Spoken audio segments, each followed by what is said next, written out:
Do these newer, more enclosed grease buckets do more than just prevent spills? Because after I installed one on my pellet grill, something happened that I didn't expect. It seemed like my grill was preheating faster. And that got me thinking, was it just a coincidence, or is it actually doing something to affect airflow and heat loss? Hey everybody, welcome to Mad Backyard. Today we're gonna run a simple experiment to see whether an enclosed grease bucket actually affects how fast a pellet grill preheats and how efficiently it runs, especially in colder weather. Now, in my last video, I shared 6 easy ways to preheat your pellet grill faster. And one of those tips was about reducing heat loss out the grease chute. And while this made sense to me theoretically, I wanted to actually test it. Same grill, same pellets, same target temperature, similar outdoor conditions. The only real difference is whether the grease chute is wide open with the standard bucket or more enclosed with an upgraded grease bucket setup. I'm gonna look at preheat time, pellet usage, overall efficiency, and then explain what I think is actually happening inside the grill under each scenario. But first, let's do a quick refresher on how a pellet grill actually makes heat. A pellet grill creates heat by feeding wood pellets into a fire pot where they ignite by touching a hot igniter rod, and a fan supplies air to keep the fire burning. That hot air circulates through the cook chamber where it cooks your food, and then it exits through the exhaust chimney. A temperature probe inside the grill tells the controller when to add pellets, when to turn on and off the igniter rod, and on some models even adjusts your fan speed to maintain your set temperature. Anything that allows extra drafts or heat loss causes the grill to have to work harder, burning more pellets and taking longer to stabilize. Now, the grease chute has to be open for drainage, but being an opening under the grill, I think it could also significantly affect airflow and heat retention, especially in the winter. Now, I want to explain one thing I did intentionally during the experiment that might seem a little backwards at first. Normally, I preheat and run my pellet grill the way I recommend everyone does it. Exhaust chimney wide open,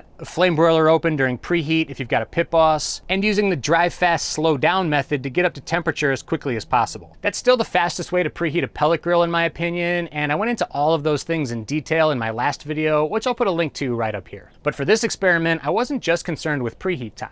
I also wanted to test the effect of the enclosed grease bucket on overall efficiency. And I didn't want to have to run my grill for 6 to 8 hours just to see if the grease bucket made any difference. Especially since I knew the longer I ran the experiment, the more effect that changes in outdoor temperature and wind and direct sunlight would have an effect on my results. So I intentionally slowed the airflow down to force the grill to work harder over a shorter period of time. I partially closed the exhaust chimney about halfway down, not because it's best practice, but to reduce airflow and hopefully make the inefficiencies show up sooner. That way, if the grease bucket really does affect airflow and heat loss, I should be able to see a meaningful difference after just 1 hour and not an all-day cook. So what exactly is the theory we're testing here? My theory is that depending on your grill model and fan strength, cold air can either be sucked in through the open grease chute or hot air can be pushed out of it. And neither one of those is good for maintaining temperature control and efficiency. So if our airflow is now more controlled by only moving in through the fire pot and out through the exhaust chimney without a third entrance or exit, our heat retention should be a lot better. And the grill should run more efficiently overall. For both tests, I tried to control as many variables as possible. I used the same grill and the same brand of pellets for each run, and I did the tests on 2 separate days so the grill would be cold at the start each time. Before each run, I cleaned the temperature probe, let it run through the startup cycle, then closed the lid and set the temperature to 250 degrees. I also kept the exhaust chimney partially closed in the same position for both tests. Once the grill reached 250, I set a timer and let it run for exactly 1 hour. And then after that hour, I ran it through its normal shutdown cycle to turn it off. Finally, I weighed the pellets in the hopper before and after each test so that we could see exactly how much fuel we used.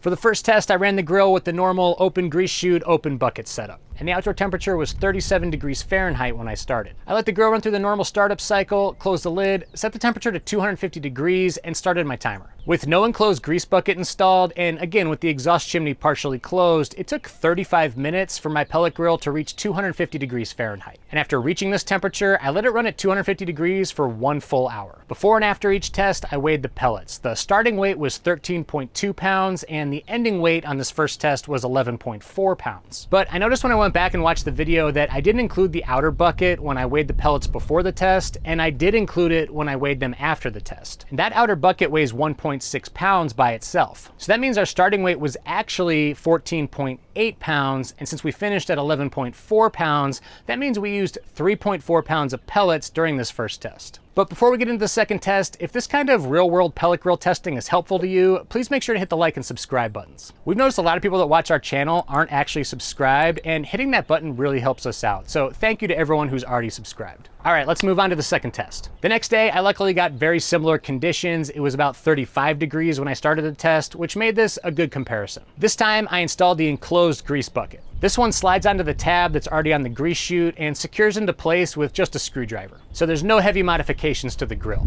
You then drop the reusable silicone liner into the bucket and screw it on from underneath. So this doesn't restrict grease flow. Grease still drips down the chute and into the bucket. It just limits how much air can move in and out of that opening now that it's mostly enclosed. So I cleaned the temperature probe again, started the grill completely cold, and used the exact same pellets as I did in the first run. I let the grill go through the normal startup cycle, closed the lid, set the temperature to 250 degrees, and kept the exhaust chimney cap in that same partially closed position as I did before. And with that enclosed grease bucket installed, the grill reached 250 degrees in only 23 minutes, 12 minutes faster than it did the day before with the grease chute open. And again, this is with the chimney intentionally restricted to exaggerate the difference. Under normal operation with the chimney fully open, the preheat would have likely happened much faster, but the difference still matters. Again, after preheating, I let the grill run at 250 degrees for 1 hour. This time, I managed to keep the bucket constant, and my starting weight of pellets in the hopper before the test was 14.4 pounds. And after I preheated and ran the grill for an hour and then let it run through the shutdown cycle, I emptied the hopper and weighed the pellets again,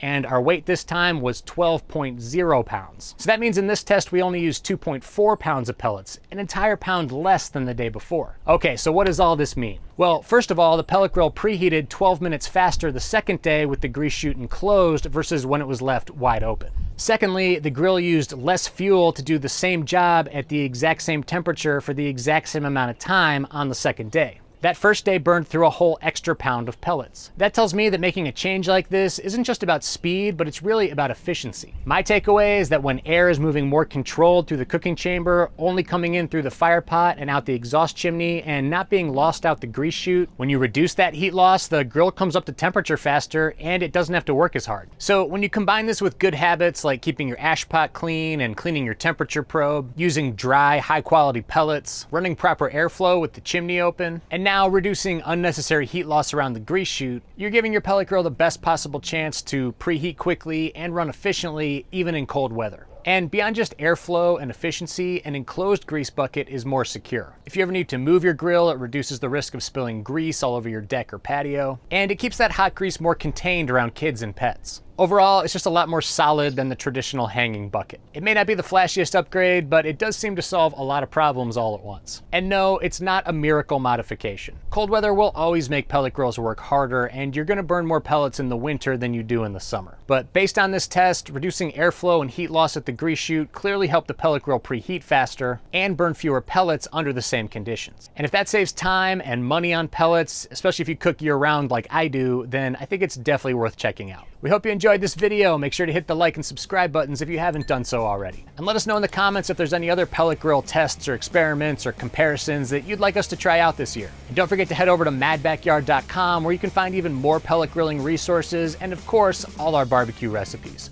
Thanks for watching.